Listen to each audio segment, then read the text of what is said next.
Hey Art Nerds! So I am preparing for the Small Press Expo in Bethesda, Maryland this weekend. And this is the prep vlog slash recap vlog. We'll see. If it ends up getting too long, I'll divide it into two. So what I want to cover in this vlog is just kind of broad strokes. I don't want it to be longer than an hour. So I'm not really going to spend a lot of time showing you guys what I'm bringing in advance. We can talk about that at the table. And I'm not really going to spend a lot of time talking to you guys about the setup, partially because I'm sharing a table with a friend. And we have not 100% solidified the setup. We want to do a demo setup first, so that'll be a better opportunity to talk about it then anyway. So for those of you who don't know, SPX, the Small Press Expo, is kind of a big deal indie comic con in the United States. APE used to also be a really big deal indie comic con. It's kind of fallen by the wayside. Some other big deal indie slash maybe not so indie comic cons are Emerald City Comic Con, Rose City Comic Con, and Heroes Con in North Carolina. Other than Heroes Con and Staples, if you count Staples as the South, because Staples is in Austin, Texas, there aren't any really big indie comic shows in the South. And by the South, I mean like Tennessee, the Gulf South, Kentucky, those sort of areas. So those of us who make comics kind of in the southern part of the United States, we have to travel. And travel is expensive, as you guys know. So SPX has gotten really, really big. I first did it in 2013.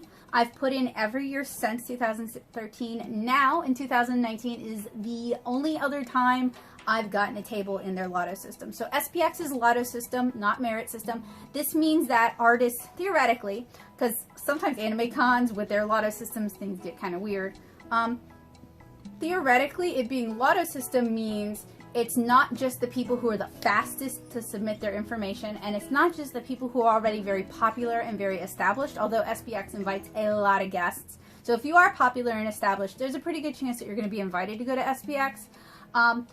But for the rest of us, for us working Joes, it's lotto based, and it takes them about a month to decide who's going to be able to table with them. And I won a table, and I invited my friend Kabocha to share the table with me. So we're going to be at SPX under the banner Tiny Cats, which represents Niji.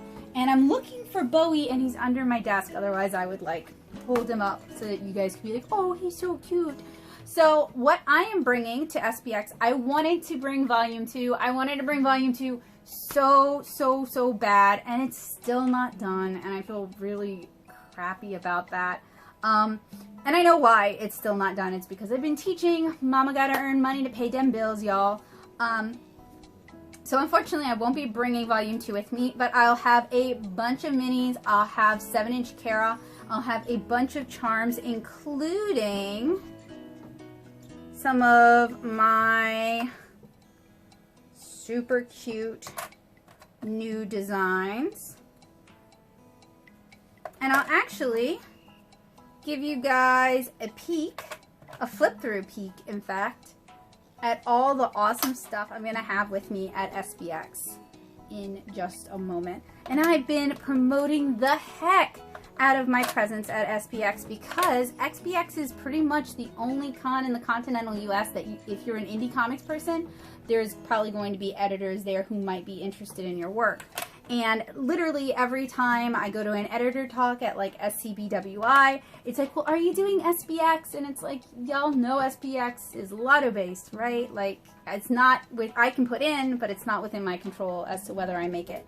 So I am really excited for SPX. I'm also really excited to get to meet Kino Kitsune for the first time. And yes, I do know their name, but they're a very private person, and out of respect for their privacy, I'm going to be referring to them by their web handles rather than by their given name. We have a lot of really cool stuff planned. They're going to show me how to use a Cricut so I can actually finally start using my Cricut. They're going to show me how to do better foiling so I can start adding foil elements to my work. So I'm really excited, and I'm excited to share that with you guys.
So this is a sneak peek of our brand new banner. Kino Kitsune went to go pick it up from Staples today, and I think we ended up going with a scrim banner, and you guys can see my prior experiences with scrim banners and creating your own banners on a budget and on a very short time frame by clicking this video here. That'll help you out. That was me preparing.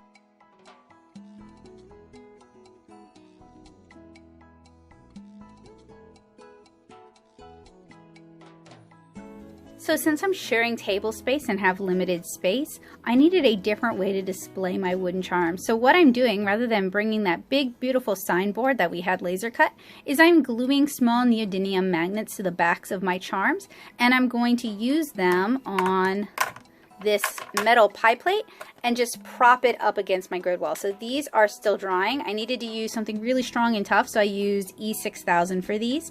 And hopefully this will work really well at the show since it's limited space. And then once I don't need this display anymore, I can actually use my wooden charms as magnets on my regular display to hold up my art. So dual task in there. So you guys can see I have a spinner rack that I want to bring with me. It's packed in a cardboard box, and we're going to check this as checked baggage. It fits the size requirements. And this is a trick I learned not too long ago, that you can actually fly cardboard boxes. You just got to pack it really well. So one of the things I'm doing is I'm actually going to pack my not convention clothing, so my casual clothing, in around the spinner rack. And if that doesn't take up enough space, I'm going to use some ultra thin shopping bags just to kind of pad it out. Packing clothes inside this box serves a couple purposes. It cushions this spinner rack from damage, and it's less weight in my carry-on or in my other check bag that might contain con stuff.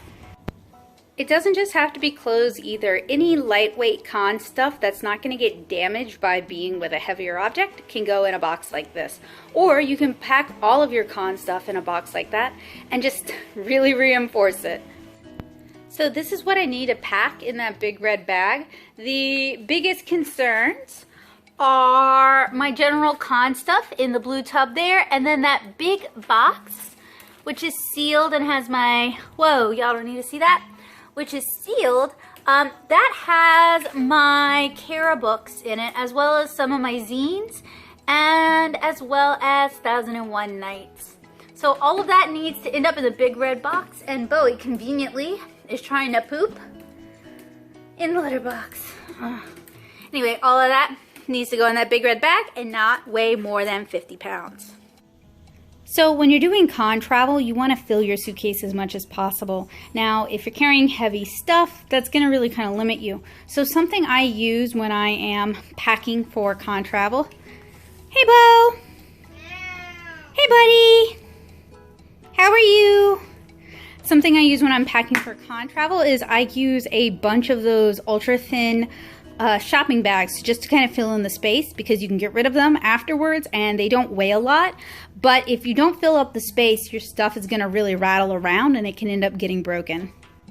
Packing for a show, particularly a show that you have to travel for, takes a deceptively long time. So if you're new to this, budget at least a day just for packing and getting your stuff organized. Also, if you are checking a large box like this Viva box here, I recommend you black out or cross out all of the barcodes and write your name and address on as many sides as will be visible. I sort of don't think somebody's going to just steal a Viva box. They might assume it's paper towels, but if it were to get separated from you, you want it to be able to be reunited. Bowie, where are you going? Are you going on a trip? Not into it. Hey art nerds, good morning. It's about 9 o'clock and today begins our SPX journey.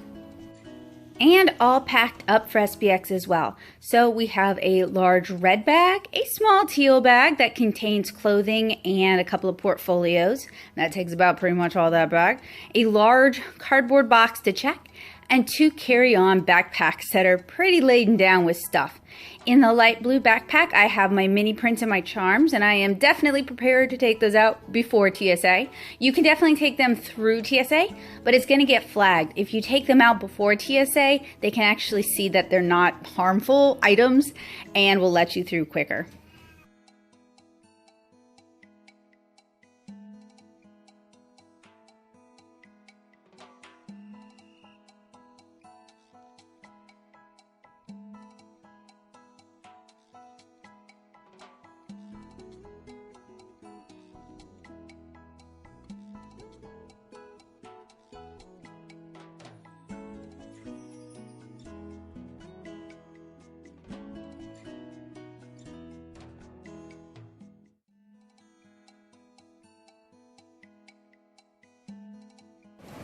So I had to do the hokey pokey a little bit with my luggage because the big red bag was a little bit overweight.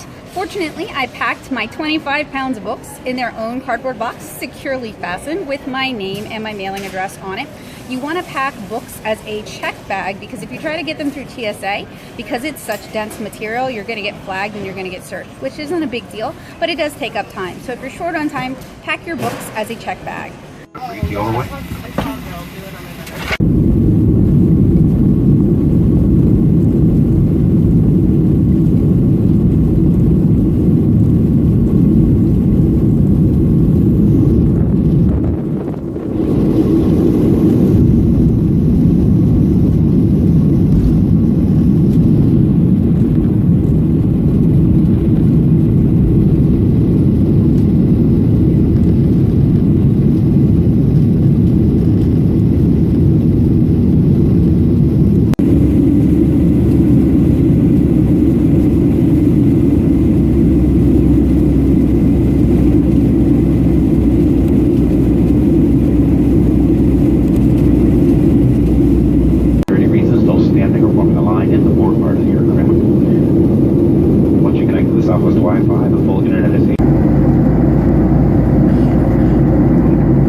Pack your bags. We're here in Atlanta preparing to board a flight to Philly.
We just landed in Philadelphia. It's Thursday and SPX starts on Saturday. The plan was to head to Delaware first, then on to Bethesda.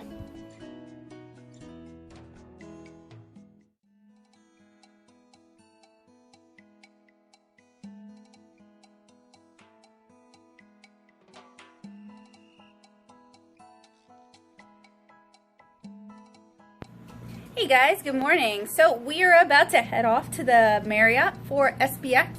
It's almost 9 o'clock, so we're about to head over, pick up our badges, and get set up. Hopefully we'll see you guys there.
Hello, one more time. This is your 5-minute warning, man. 29 minutes in 5 minutes. We're still missing 4 boxes. 4. So, if you have extra boxes behind the table, please bring them to HQ. Everybody would really appreciate it. Thank you so much, and have a great show.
Hey art nerds, good morning. So this is the second day of SPX. SPX is a 2-day show, Saturday and Sunday. This morning there was a meetup going on from 10:30 to 12 actually. We skipped that. Tired. Come see us at the show instead. Last night we went out for dinner with Rich and Kathy, who I've mentioned in the ALAAC 2018 video, and got to meet a lot of really interesting older comic artists and cartoonists, so we really had a good time last night. So this morning, a little slow to start, but that's okay because SPX doesn't start until noon, and it runs from noon until 6. Yesterday, it started at 11 and ran to 7, but we were there at like 9:30 to set up since we had a lot of stuff. So SPX is becoming, I think in 2013 I wrote a blog post about my experiences with SPX. SPX is becoming much more tolerant towards anime art styles, anime artists. The girls next to us, that's their background is anime cons entirely. This was their first indie comic show, but they did have a lot of books on the table. We were next to Intera Bang Studio, who I feel like you can tell their main audience is anime cons because they had a massive setup that drastically intruded on our working space. Yay, anime con setups. Behind the table. Behind the table. Well, we'll have you walk around and they'll be able to see the different kinds of setups that are up today. So I'm sure y'all will see the Intera Bangs setup. Sales were not like amazing, super good. Part of that is because my table mate doesn't have a lot of stuff themselves, and then the other part is that I don't have really any new books. I didn't get volume 2 out in time, so it's not like I have this brand new debut book. And volume 1's been out since 2014, so not quite as hyped for that as I would normally be.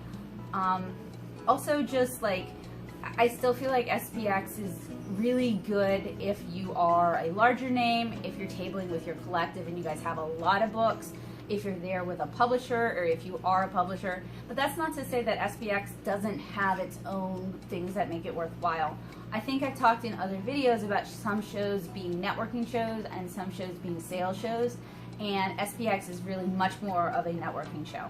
Everybody who we've encountered so far have been very nice, very approachable. It's a great way to purchase comics from people that you look up to, or from your peers, or people who are up and coming. It's a very approachable, down-to-earth show, and I think that's their intention. The only reason we don't make SPX every year, other than not getting a table every year, is that living in Nashville, we have to fly to Bethesda, get a hotel room, and if you're not tabling, then you're really not necessarily recouping your expenses. And is it necessarily the best con for someone who has absolutely no experience working with editors, doesn't have any networking, doesn't have any of those connections? It's not necessarily the best con to go up and like cold contact editors or cold pitch to editors, especially since a lot of editors are very clear about what they're looking for and when they are and are not open. So if you do have some of those contacts, or you'd like to start developing those contacts, this can be a good show, but it's not necessarily like, you're not necessarily going to get a portfolio review. So just kind of plan accordingly. And I'm caging that very carefully, because I do honestly believe that like certain artists are just so skilled, so talented, that they probably could get those things. But I would say for your average artist, because the skill level at SPX is very high, you're not just going to walk in and impress some editor and they're just going to take you on the spot. But that's not a reason not to go. It's just something to think about when you're spending all that money to get to SPX. I would say for that amount of money, if you live in like Canada, do TCAF rather than SPX. Or I wish I had other comparable US shows, because APE is no longer as good as it used to be. Our Rose City Comic Con is growing. Emerald City Comic Con is supposedly great. I don't have any experience with either of those, so I can't compare them. But some of the other indie cons I've done around the country, like Space or Nokus Fest, do not necessarily attract editors at all. So depending on where you live in the country, SPX might be your only chance at anything like that. I'll also say that I haven't noticed any editors walking past my table personally. There's a few that I remember. I used to be pretty well connected. I'm not as well connected now, so faces have changed, but I don't see them walking around. They may be going to like directly to a table of someone they know. So the chances of you being randomly discovered, especially if you're like off in some corner of the room, is not necessarily the greatest. And I'd like to see things change to help facilitate that, because there's lots of great comic artists, and I'm constantly hearing editors talk about looking for talent, looking for new talent. So I'd like to see something bridge that gap, and having a packed con does not necessarily bridge that gap. And that's not on SPX. I'm just trying to help set your expectations for what you could expect attending SPX. So I think we're about ready to head out. Alright, so we are at SPX Sunday morning, heading over to our table. I believe it's not quite open yet because it's not quite noon.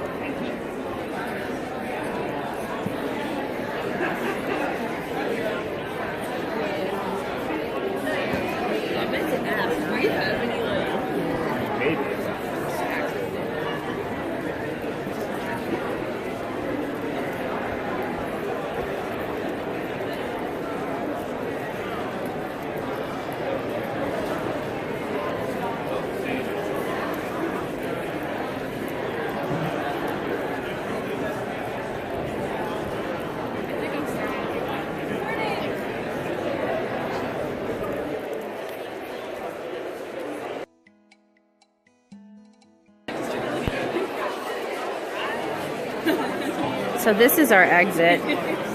This is how much space Kabocha actually has to back up before hitting a wall of fabric. Every time people leave this corner, if they don't turn, they hit our grid wall because they're avoiding hitting the plastic. So it's definitely kind of tight for an indie con.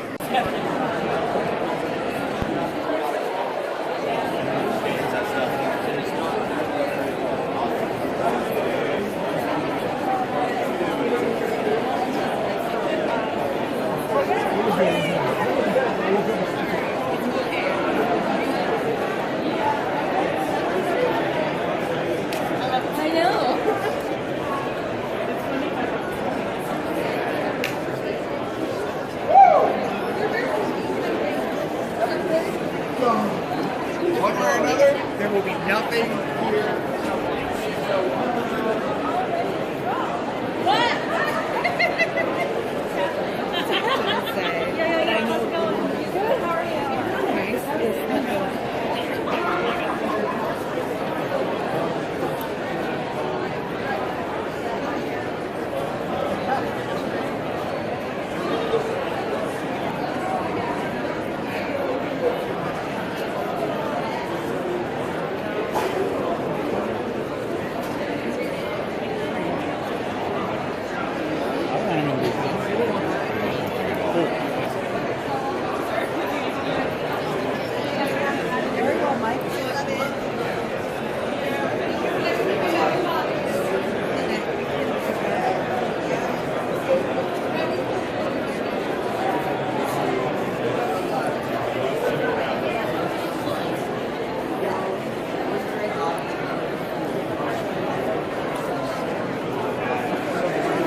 Yeah, just 3 bucks. That's pretty good.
Hey, Neil. Space we inhabit.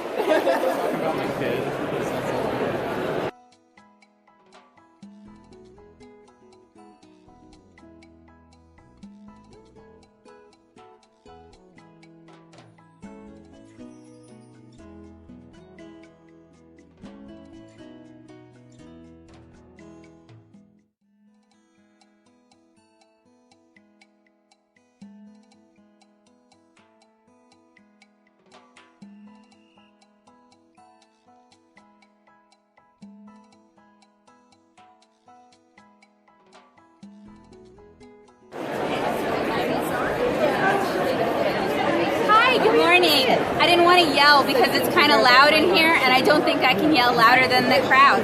So this is our table at SPX. It looks quite different from my normal table. When I share with another artist, I like collaborating on the table design so that it reflects both of us, rather than like all the stuff that I already own. So this is Copious' beautiful iridescent tablecloth on top of a black length of fabric, and it has this really nice iridescent kind of witchy feel going on. And there's sparkling. Yes. We're also sharing the spinner rack. I would have been like, oh, I don't want sparkles, but now you embrace the sparkles. All the sparkles. Exactly. Very good. Thank you. Yeah, you're welcome. So SPX, if you guys don't know, is really more of like an original art, a zine, a mini comic, an anthology, a print comic kind of convention. So I know on this channel we've talked a lot about anime cons, we've talked some about SCBWI, we've talked about library shows, so this is kind of a different kind of con. If you guys remember my TCAF video, similar to that, but maybe a little bit more packed. SPX works on a lotto system, so if you want a table, you apply for a lotto. It's not first come, first serve. It's not invitation entirely. There's a lotto aspect to it, and that's to facilitate newer artists being able to get a table fairly. They also provide a lot of food and beverages so that if you have less money, you don't have to go out to like McDonald's. So if you're in this area, SPX, if you can get into it, is a really great con. But for those of us, like I mentioned in the hotel room, for those of us who live in other parts of the country, I appreciate the accommodations they're making, but it's still a really expensive show to be at. And it is a really good show for meeting other comic artists, getting to talk to other comic artists, especially for those of us who live in kind of isolated parts of the country. This might be our only opportunity to get to talk to and meet other comic artists face to face. So this is my half of the table. For SPX, we focused a lot on more original things. So I have 7-inch Kara Volume 1, Volume 2 wasn't finished in time. I have one final copy of 1001 Nights for sale. I also have a bunch of mini comics and zines. we are having a tip-off between Bowie and Niji, who is cuter. They're both pretty dang cute.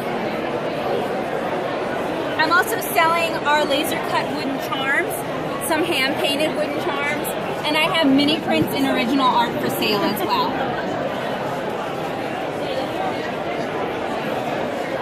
So what has mostly sold so far has been charms and some of the mini comics, and I have sold a few copies of Kara, but not like buku amounts. Because I do kids comics and it's like primarily kids comics, sometimes at indie shows that have an older demographic, it can be a little bit harder for me to sell because they're just not reading those kind of comics themselves. So I think that's about all I have to say right now. I'm sure Joseph will take you guys on like a mini tour so you can see more of what's going on at SPX this year and find inspiration for yourselves. If you're interested in tabling,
we're going to give my final thoughts on SPX 2019.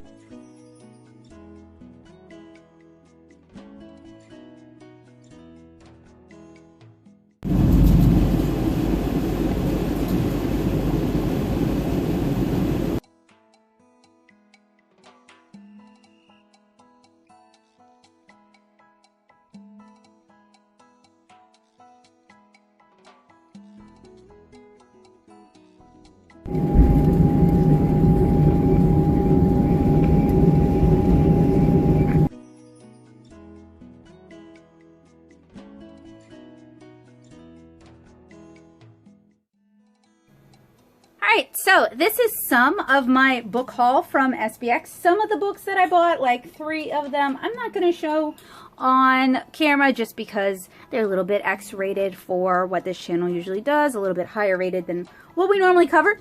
So hopefully I've picked all of the books that I can actually show you guys on camera. And these were purchased over Saturday and over Sunday.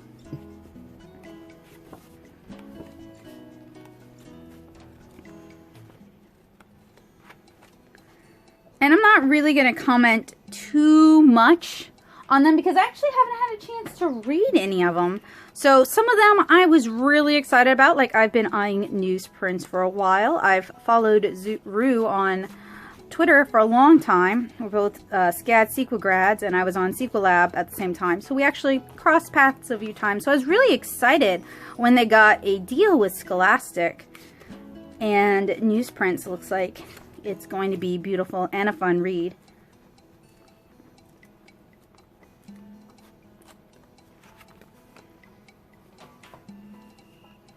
And then Joseph is a big fan of Vera Green Tea's work, so I see that he picked up some of her comics, and her art's beautiful, so of course I will enjoy them as well.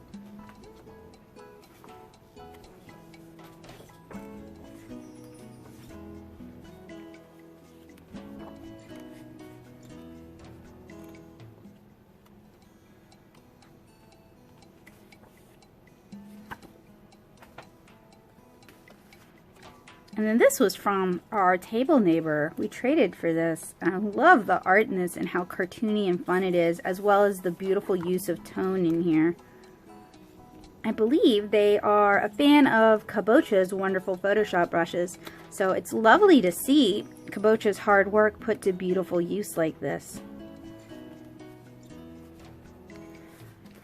And then I got to meet Emily Ree at SPX, and we've been mutuals for a while. So I was really excited to pick up a print copy of Anarchy Dreamers, because even though I enjoy webcomics, I mostly read them in print now. So I'm happy to be able to buy them so that I can enjoy them. And then this is the new webcomic from Nika D. And it printed up beautifully as well.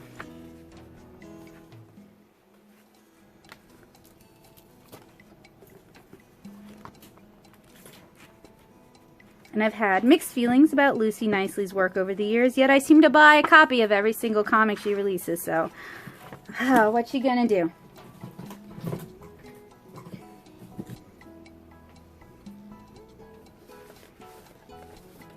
And then Mike Fright has a couple new books out. One of them is one of the books I can't show on camera just given the title of it. But I really enjoyed reading Monkey Chef, both iterations of Monkey Chef. So I'm looking forward to what his new work has in store. Or at least new to me. This is another one that Joseph picked up, but the art inside is gorgeous. Oh, and it switches tone colors too. How neat.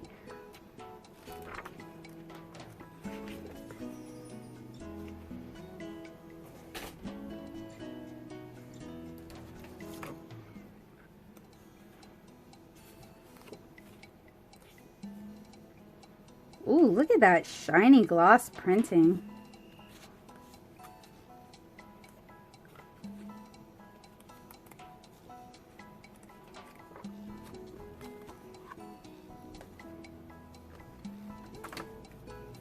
And we have the first volume of this from like SPX 2013. So it's awesome to have a second volume and admire how much their art has grown over the years. Love the colors.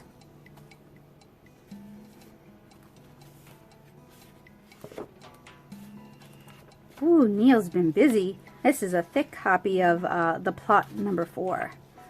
Oh, and it's hand bound.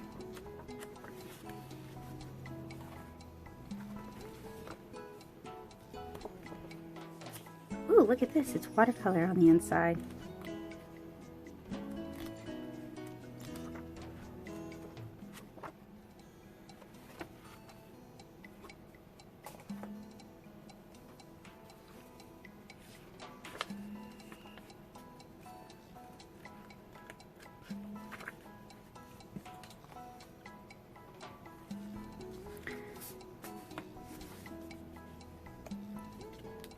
Oh, okay.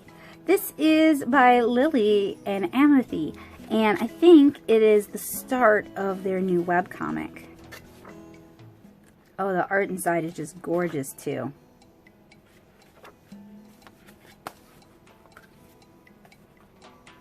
Then I'm really excited about these because I traded with a young artist who is tabling Catacorner from me for these, and these are Veggie comics.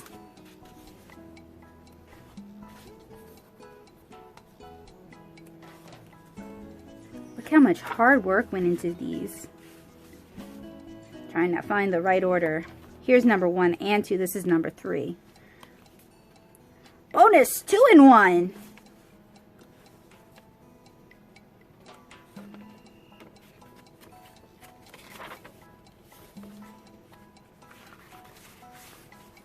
And then we have Veggie Team Betrayal. Who is it? Who betrayed the Veggie Team?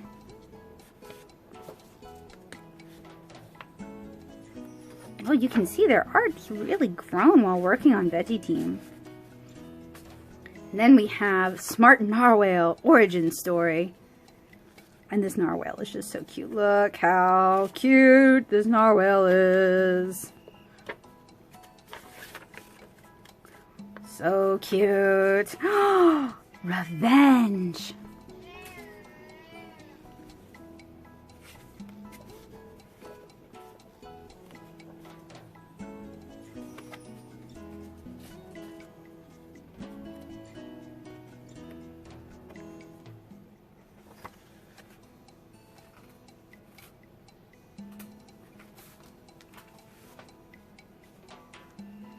which is so relevant to so many of us.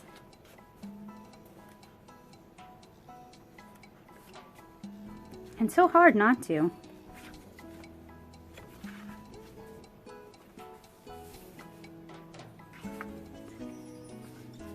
And Masha came by and traded this one with us.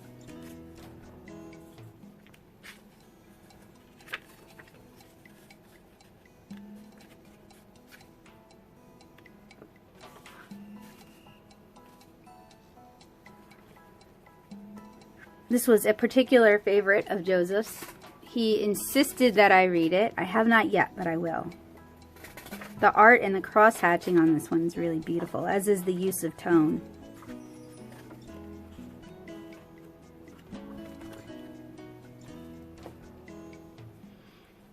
And then this one is such a mood.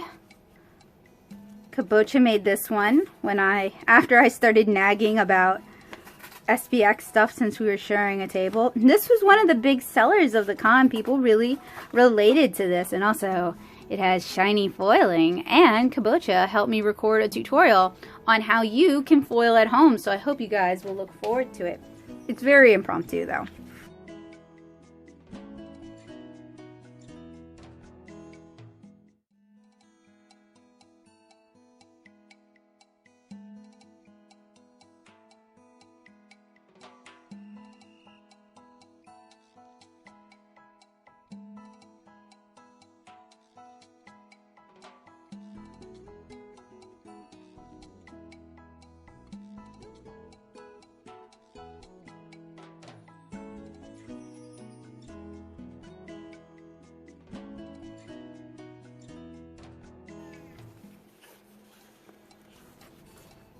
This is another one picked up by Joseph. You can tell he knows what my aesthetic is and what kind of comics I like.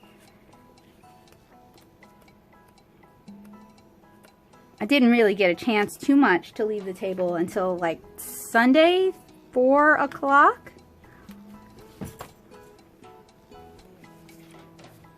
Let's see if this person has, yes, good. I can follow them and forever admire their beautiful watercolor art.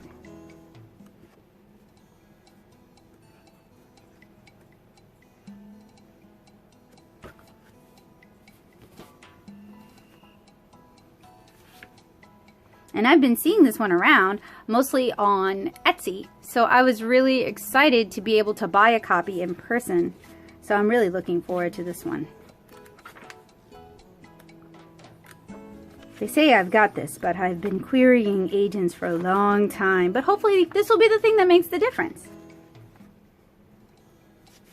It's nice when other people can believe in you, even when you've perhaps lost a little faith in yourself.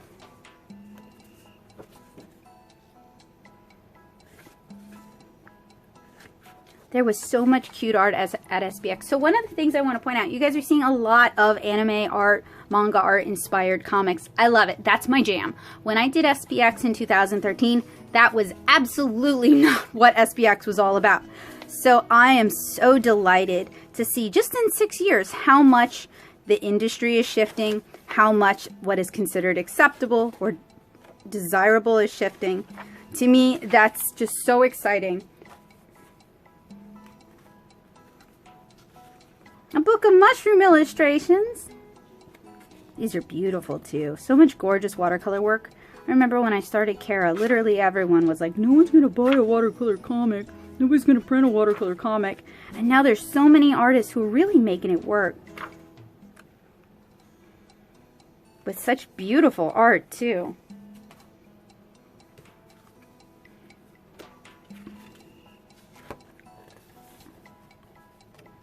And this is Emily Ree's art book.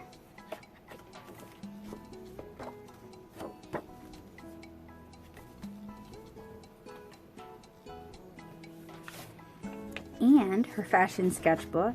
Oh, nice. I love looking at other people's character morgues and character designs. I keep similar things for myself, so I love seeing how other people think about their characters and how they doodle their characters. And just what kind of cute art can come about from just kind of playing around when there's not really a set expectation or a set goal, just playing.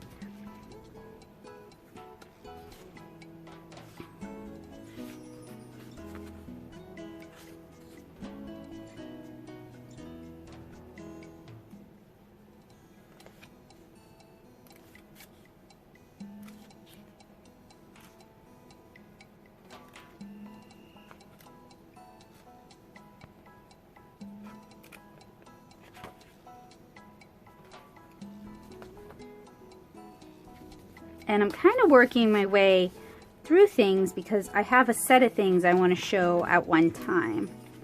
And then check out the super cute Ultron stickers my table neighbor gave us. Ah, so cute, cute babies.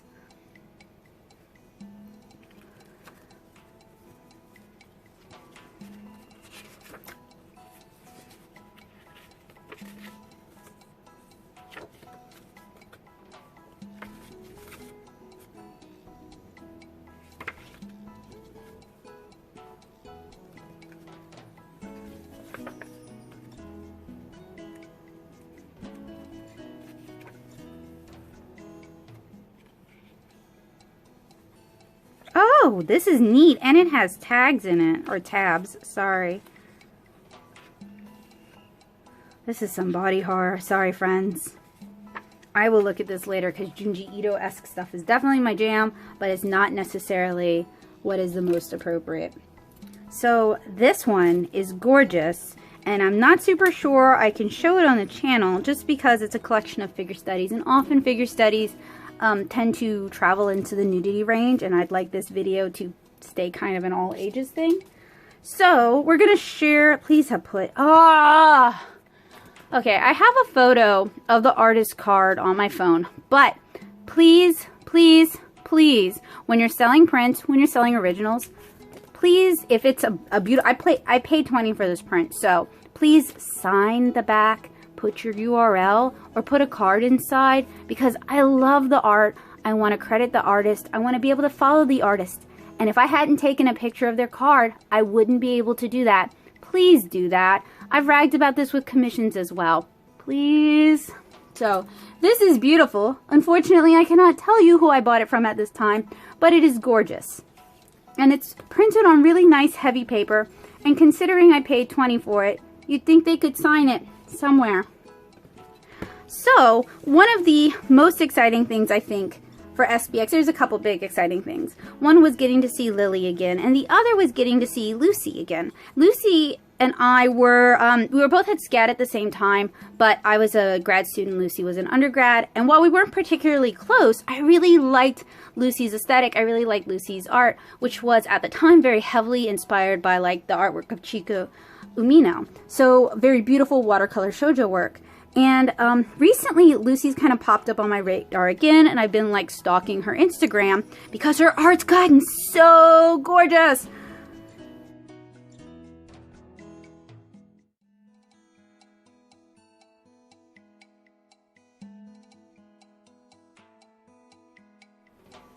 So unfortunately, my audio dropped out here, so I'm recording this in post. Just in general, I really enjoy the watercolor aesthetic vibe that's going on here. I also work in watercolor, so I tend to prefer traditional media and other kinds of watercolor comics. There was a time when I was strongly discouraged away from watercolor because a lot of editors and publishers believed that there was no market and that it would be too expensive. So I'm really delighted to see how many of them were wrong. And there's so many beautiful watercolor comics and watercolor zines that you can get now. Hazel is a collaborative zine. Lucy works with other artists in her area to produce these beautiful zines. And I'll try to drop a link in the description below where you can buy some of these works if you're interested in acquiring some of these and you couldn't make it to SPX yourself. I'm also going to drop a link down in the description for my own shop in case you'd like to buy some of my work, or if you enjoyed something that you saw at the beginning of the video and you wanted to help support this channel, that would be a great way to do it. Anyway, I'm really pleased with the SPX haul. Got a lot of really beautiful books, spent a lot of money. And so this is just going to have to last me for the next really super long time because I dropped a lot of money at MTAC as well. So it's time to cut back on con spending and time to start earning that money.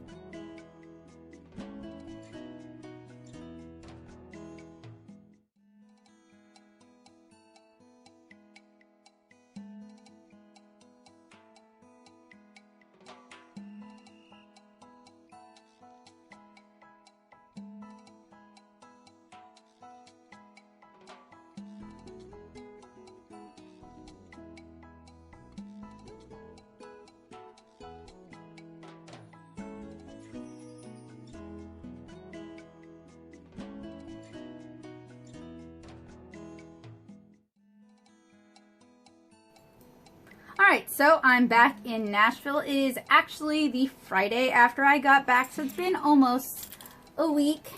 I'm back with Bo, who wanted to be on my lap and is not a big camera cat, but he looks good on camera. So if you hear a lot of meowing, you know who it is. He's probably going to be wig-waggling a lot too. We'll see how this goes. So I have a written list of the costs, the pros, and the cons for SPX. If you're more of a reading person than a listening person, I am also. You can find them over at netasuit.blogspot.com. There's going to be a bit of a transcript over there as well. So we're going to talk about the costs first. And I want to point out that my costs are probably not the same costs that other people who are tabling at SPX might have. Some areas are going to be lower, some areas are going to be a lot higher. So I want to point out, number one, I shared a table with a friend, so they paid half on things like hotel and half on things like the table itself.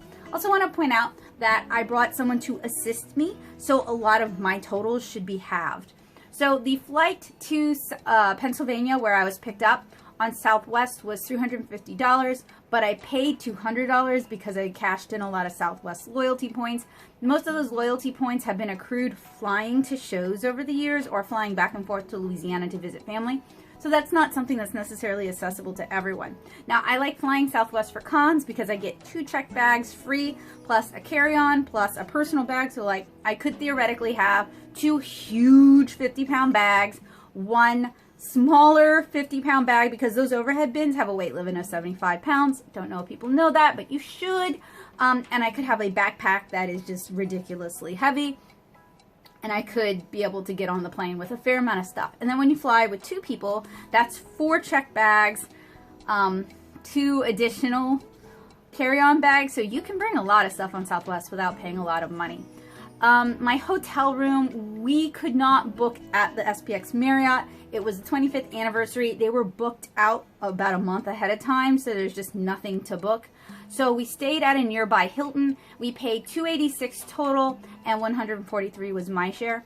We had to take a lift from the Marriott to the Hilton on the first day, and then on the second day we parked in the free parking garage on Sunday. So the lift itself was $83 total. We also needed to bring my friend back. They weren't feeling well and they didn't want to go back by themselves, which I 100% understand, and I would have wanted someone to go back with me as well. So there's a lot of back and forth between the Hilton and the Marriott on Saturday.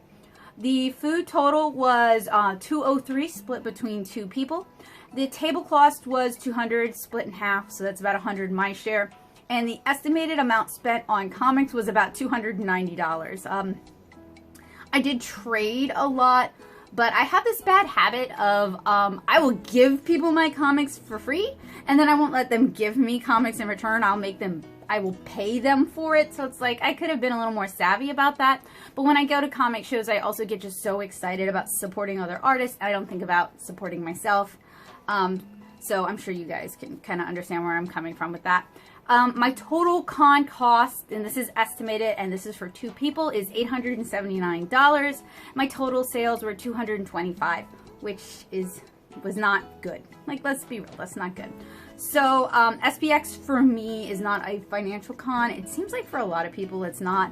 So didn't sell as many books as I wanted, sold a lot of charms, still kind of figuring stuff out with SPX. So some of the pros. I got to meet my friend Kabocha, who has been a close online friend for a long time. So that was awesome, and that kind of just makes up for the whole trip in general.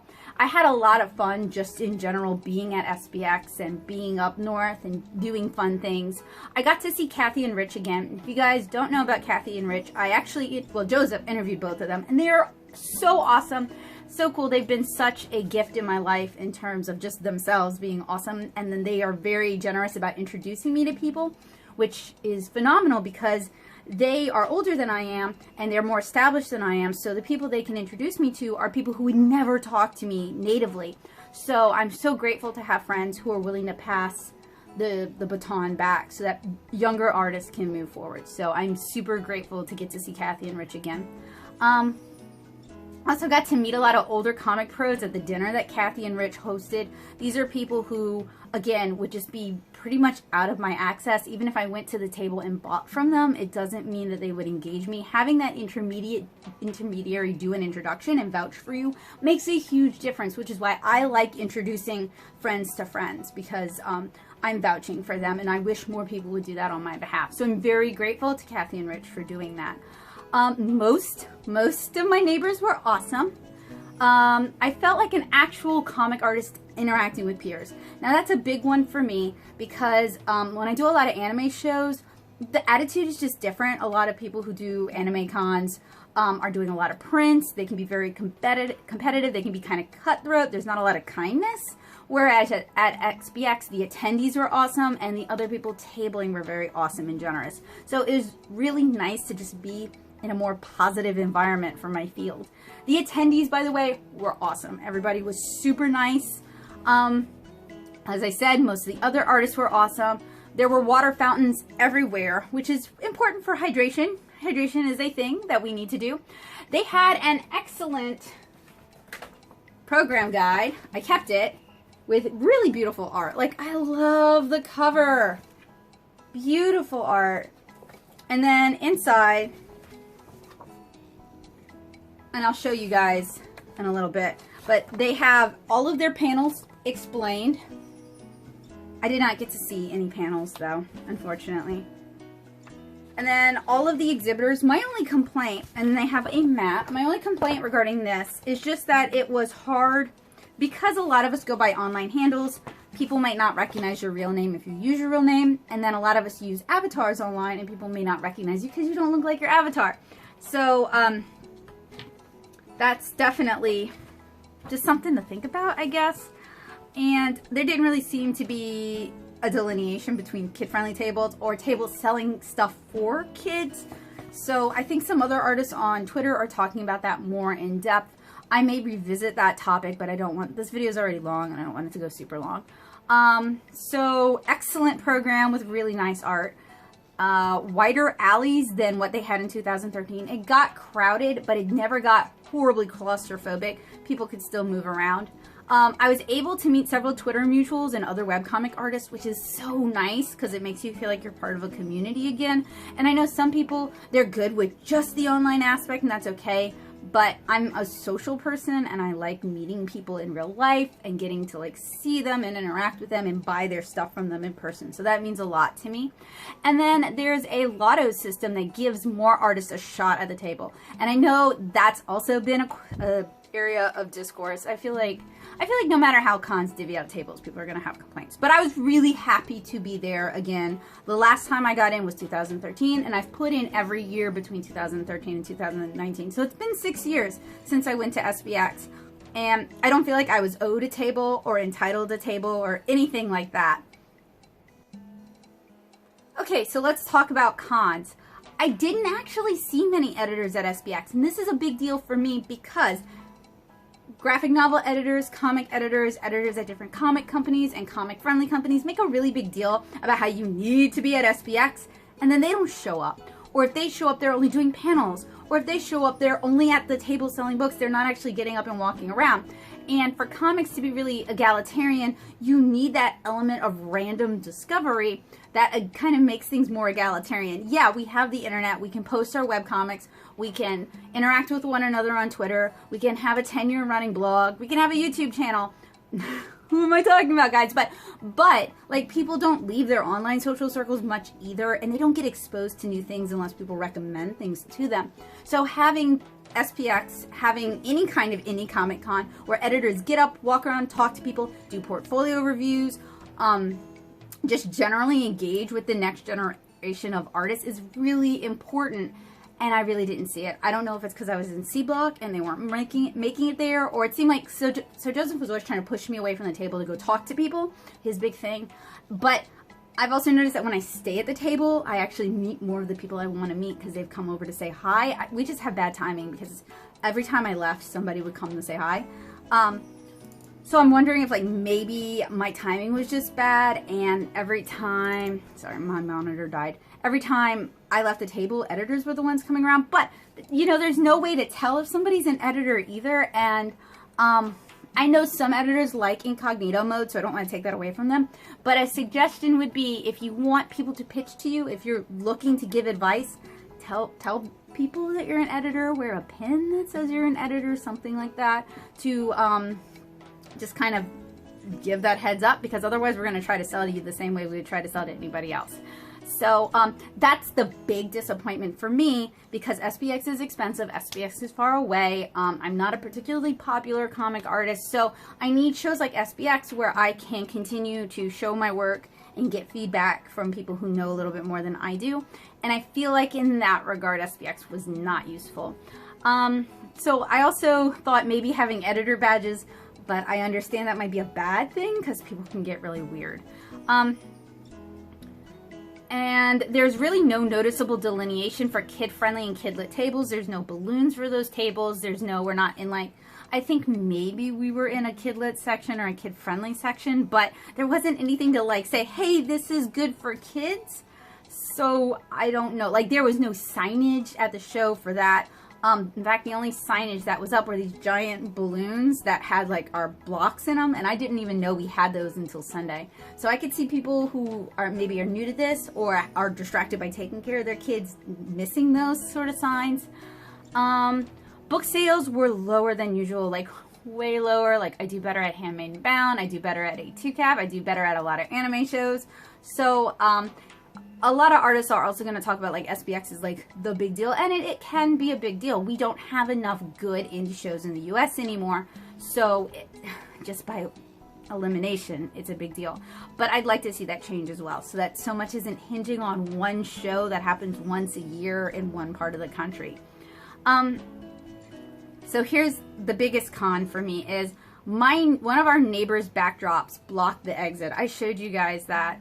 And this is an exit that was shared by all of C Block, and so anybody leaving our block avoided their backdrop because you couldn't see what was on the other side of it. It could have been glass for all we know, and kept bumping into our tables, our table, even though we'd moved our stuff to leave a gap. So I feel like, because this is an indie show with shared space, I feel like it was disrespectful on the part of that other artist to not leave enough of a walkway for people to rely on my table and my partner's table to leave a walkway rather than doing their part to leave a walkway. So what had been like, I guess, a 90-degree angle of exit turned into like a 45-degree angle of exit entirely on our side of things. So we didn't have room behind our table to put things. We could not have displayed things. We could not, I had to work really hard to get in, just because getting between my table mate and that person's setup was like this much space, and I'm fairly thin.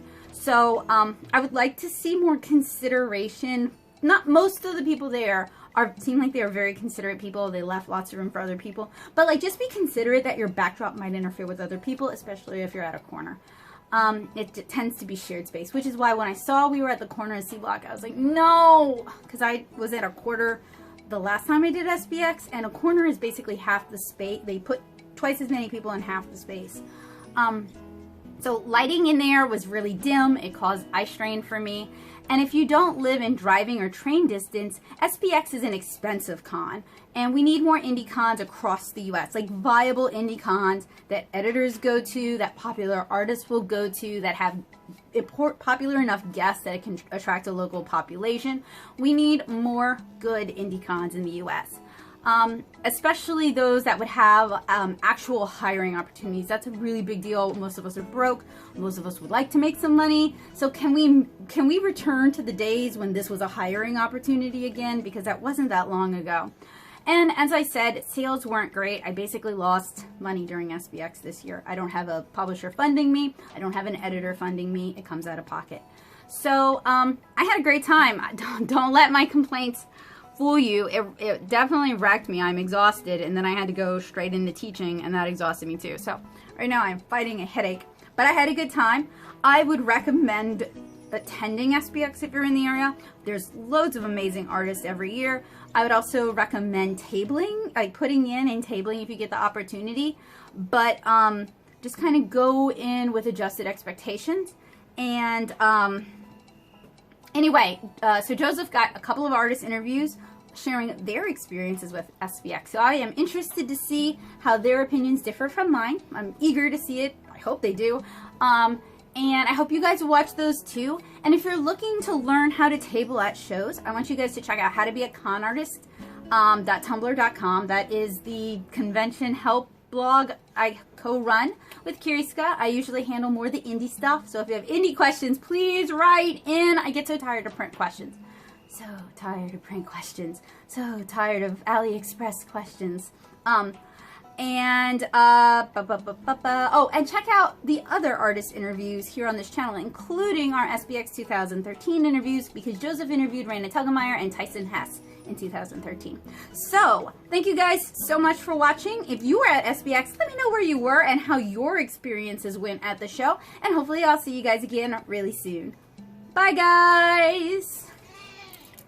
You just know, why do you do this to me? I grade my mistakes.